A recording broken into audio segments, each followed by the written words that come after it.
Now, we're going to report lesson 14, the phases involved in the conduct of polygraph test. In the end of the lesson, student must be able to enumerate the phases involved in the conduct of the polygraph test. Sabi dito is pagtapos daw po ng lesson na ito is kailangan malaman or ma-enumerate ng mga estudyante or may matutunan ang mga estudyante na tungkol sa phases involved in the conduct of polygraph test. At dito may isang sinabi si David McElroy, which is yung want to feel happier, healthier, try cutting back on the deception. Sabi niya, kung gusto niyo daw maging mas masaya yung buhay or healthy, mas maging healthy, iwasan daw po ang pagsisi. Ito yung the phases involved in the conduct of polygraph test, which is yung initial interview, pre-test interview, actual test, post-test interview. Sa initial interview, dito is to have some basic information dun sa examinee at saka sa pre-test interview naman is i-explain ang test procedure sa examinee.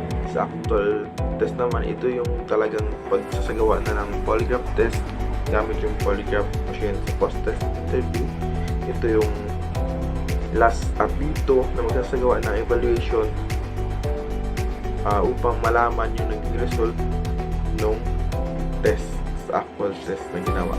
So, number 1 is inform the subject that he cannot be cleared from his chart. So, kailangan alam daw ng subject natin na hindi dapat cleared or clear yung kanyang chart. So, number 2 is convince a subject that the response were result of his emotion and not by means of any mechanical manipulation. So, kailangan alam din ng subject daw natin na yung resulta ng kanyang mga responses ay galing sa kanyang emosyon at hindi galing sa kahit anong klaseng mechanical manipulation. So number 3 is use sympathetic and persuasive attitude as well as perseverance in eliciting confession or admission. So kailangan daw gumamit ng simpatiya yung isang examiner sa examinee para ito ay mahikayat or magkaroon ng mapanghikayat na saloobin para na rin mapursige sa pagtanggap o pag-amin ng isang subject. So number 4 is point out recorded reaction with brief explanation of their importance as objective, tangible, and concrete evidence to be used against the subject. So kailangan daw maituro ang mga naitalang reaksyon na may maikling pagpapaliwanag bilang layunin ng isang konkretong ebidensya na gagamitin laban sa isang paksa. So number 5 is listen attentively to any implication, pursue in line of mild interrogation as to the reason why the criminal act was committed. So number 5, ibig sabihin daw dito is makinig ng mabuti sa anumang implikasyon o sa anumang mga sinasabi o tanong at ituloy ang isang linya ng banayad sa banayad pagdating sa interrogasyon sa mga dahilan kung bakit nagawa ang krimen. Ito ay upang maging malinaw at malaman ng examinee kung okay ba yung steps or procedure niya doon sa ginagawa nilang examination. Pre-test interview. Sinasabi daw sa pre-test interview ay sinasagawa ito ng polygraph examiner para ihanda ang subject para sa actual na polygraph test. Karaniwan din itong tumatagal sa halos 20 to 30 minutes. Sa panahon ng interview na ito, pinapaliwanag ang mga karapatan ng subject, hinihingi ang kanilang mga pahintulot at kinukuha ang kanilang mga personal na impormasyon. Isinusuri rin ng examiner na dapat ang subject ay mentally and physically prepared. At bago ang polygraph examination, dapat iwasan ng subject ang paninigarilyo ng hindi bababa sa 2 oras at pagpipigil sa pag-inom ng gamot sa loob ng 2 days. At isa pa ay hindi dapat magutom ang subject para sa panahon ng test.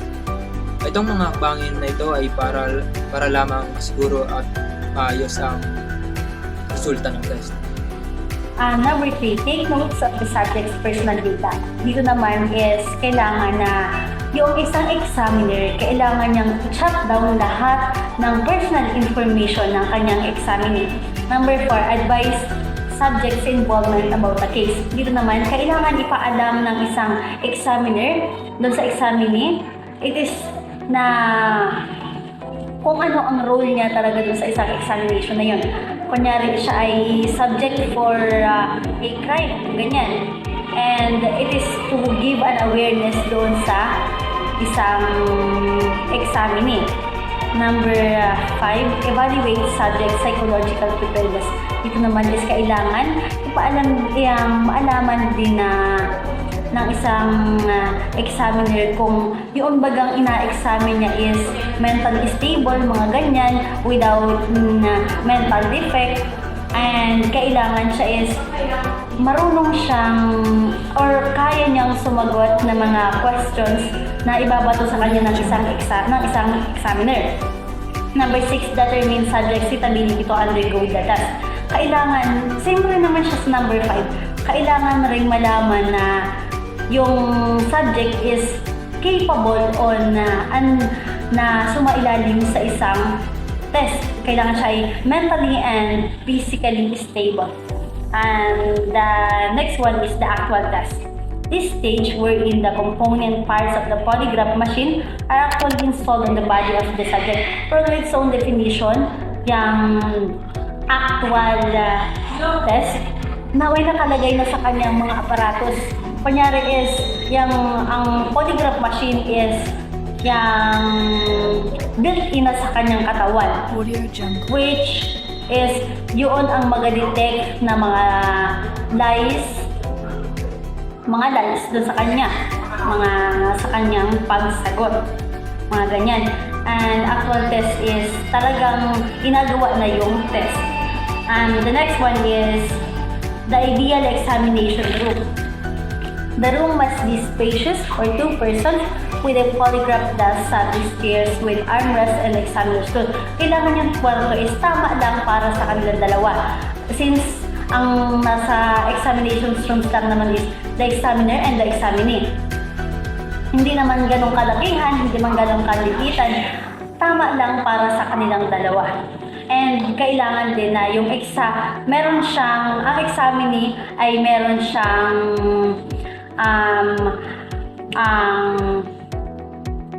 armchair.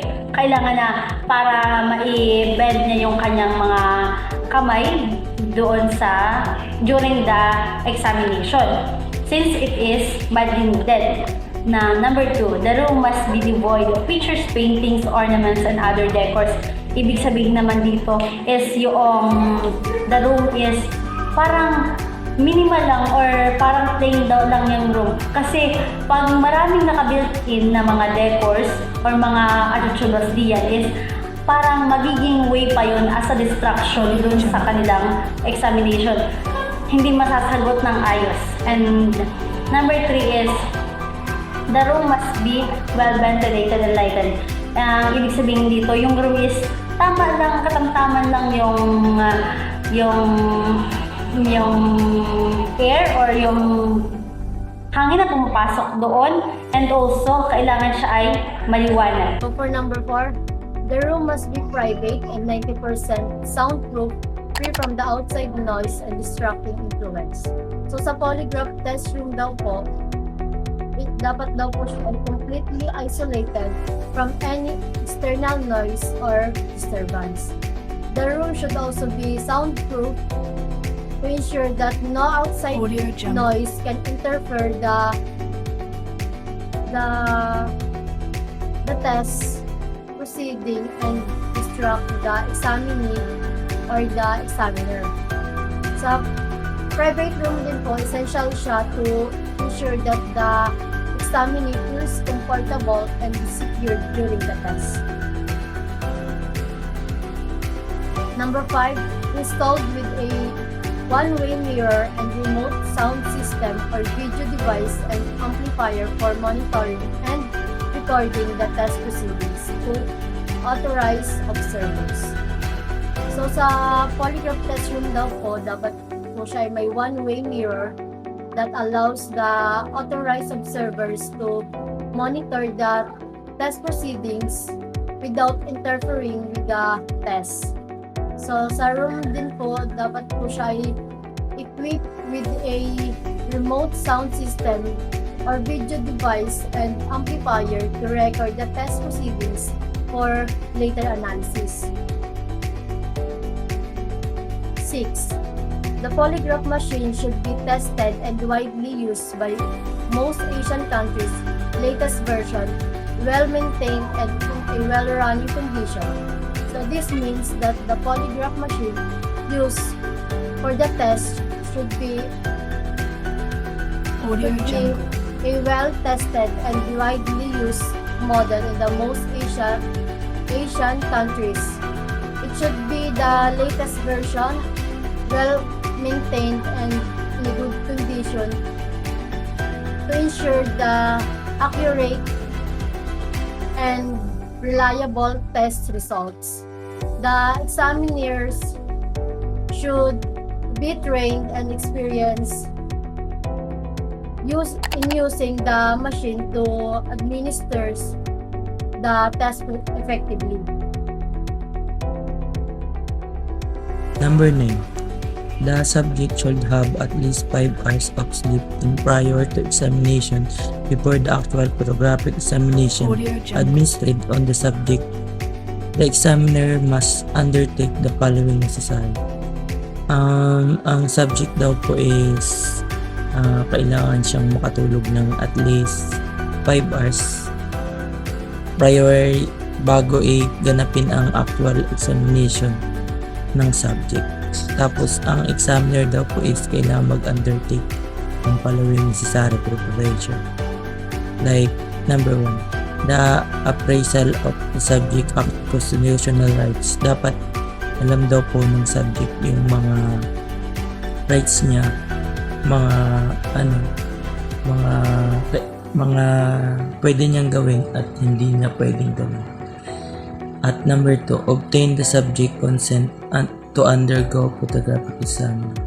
So, gaya nga ng number 1 na constitutional rights, dapat alam ng subject na mag-undergo siya ng polygraph examination at dapat nandun yung consent niya na approve niya yung gagawin sa kanyang examination.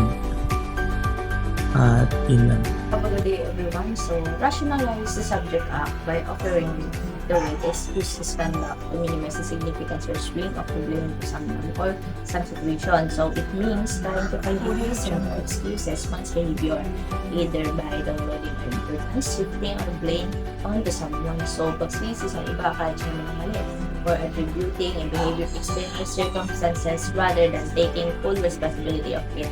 So, sabi doon is number 6 is humahanap ng subject ng dahilan para maprotektahan yung self-image niya o kaya naman biniblame niya sa iba yung mga kasalanan na dapat siya ang gumawa at dapat siya ang managot.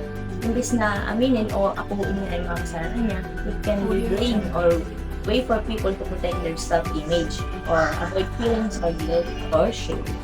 Number 7, kung ang subject ay umamin or nagtapat, hayaan ang subject na magbigay ng mga information, kaya kung siya ay free magbigay ng information para sa mga kinakailangan na information. So, bigyan ng focus at mag-ingat sa pakikinig sa mga particular details or information at mahalagang isulat ang mga information na nilalapag ito.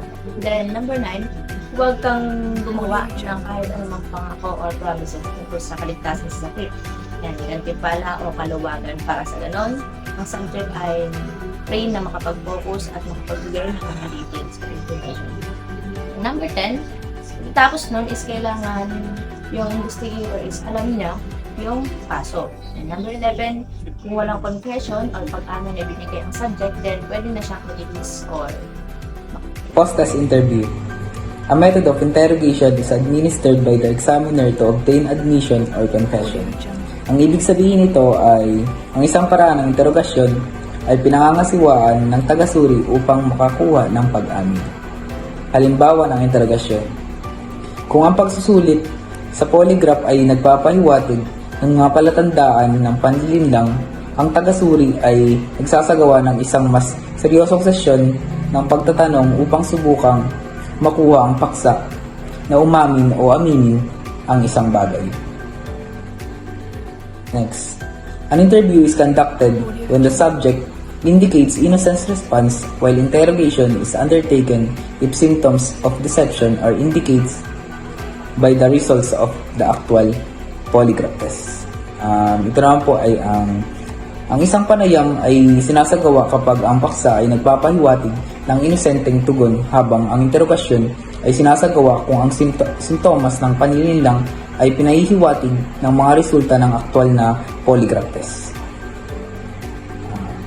Next, the subject, when innocent, is cordially released and thanks extended by the examiner for his/her consideration and cooperation. Ang ibig po naman sabihin nito ay ang paksa kapag inosente ay malugod na inilalabas at pasasalamat na ipinaabot ng tagasuri para sa kanyang pagsasalam-alang at pakikipagtulungan. Ito lamang po. Known fact pertaining the suspect's actions, movement, immediately preceding or after the incident. Mostly, the suspect acts suspicious before doing the crime or revenge. Control of power that leads in violent crime such as murder, assault, or rape. The crime happened when the person reached limited of his emotions. Number 7. Fact indicating a connection between victims, suspect, and witnesses.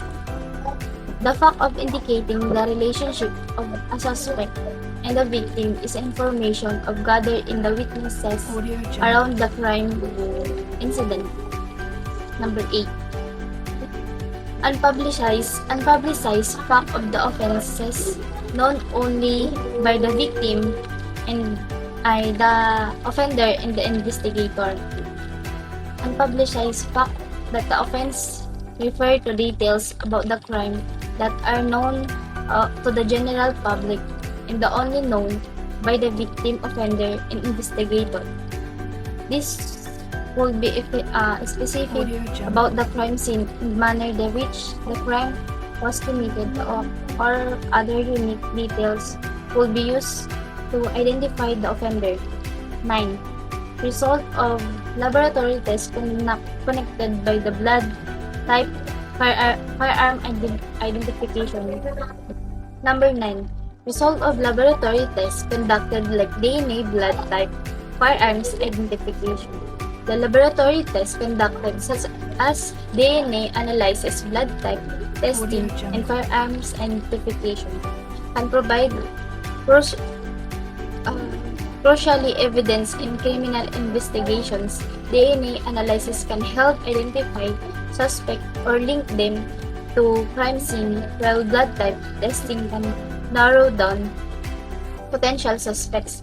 Firearms identification can help match the weapon to the crime, providing key evidence cases involving gun violence. Result of the test will help enforcement build the case against suspect and provide evidence in court.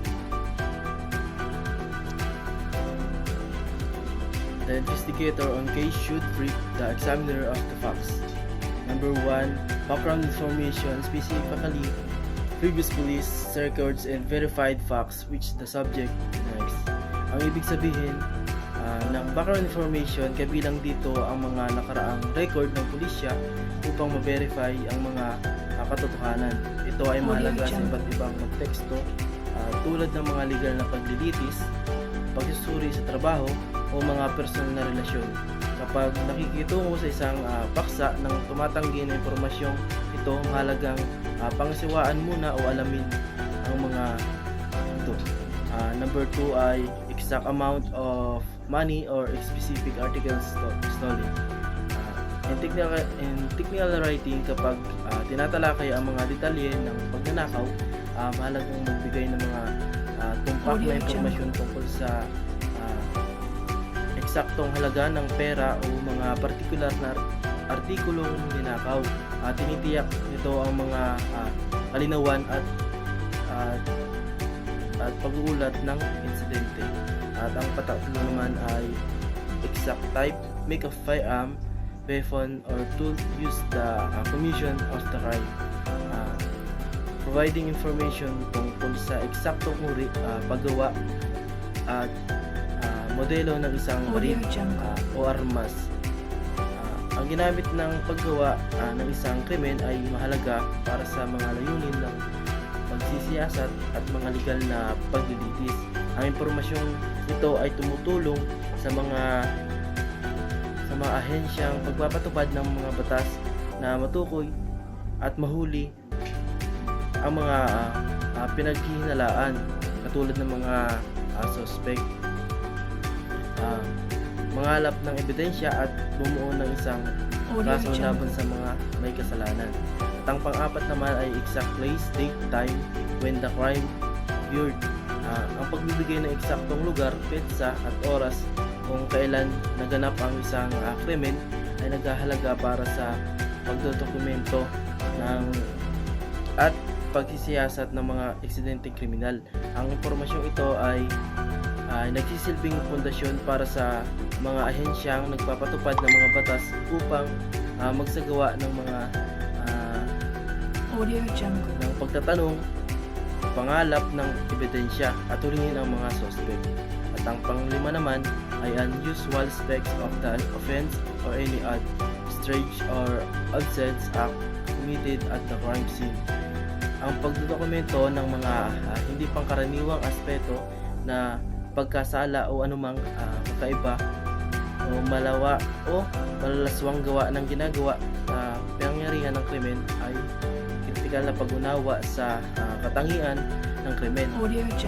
Patuloy ng mga potensyal ng motibo o pattern at pagbuo ng mga lead para sa investigasyon. Ang pagdodokumento ng mga hindi pangkaraniwang aspeto ng pagkakasala o anumang kakaiba, malalaswang gawain para sa kanilang ginagawa ang pangyarihan ng krimen ay critical para sa pag-unawa ng katangian ng krimen. Number 4.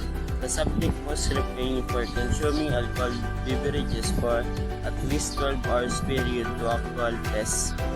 The subject must avoid alcohol for at least 12 hours before the test to prevent any influence on the test outcome. Number 5. The subject should not be surfing for physical or emotional abuse. The subject should not be currently experiencing physical or emotional abuse. This condition is critical as abuse can affect physiology. The subject should calm down and relax. Relax stays. The subject needs to calm and relax prior to taking the test. Stress or anxiety can impact the test. Number 7. If the female subject is pregnant or having menstruation, the test will not be undertaken. Consideration for female subject. The test is not conducted on the pregnant woman or who are menstruation. This include due hormones change to midnight affect the test. Number 8. The subject shall not wear thin apparel or clothing as this may place influence in the test result. The subject should avoid thin clothing which could correlate with the test result.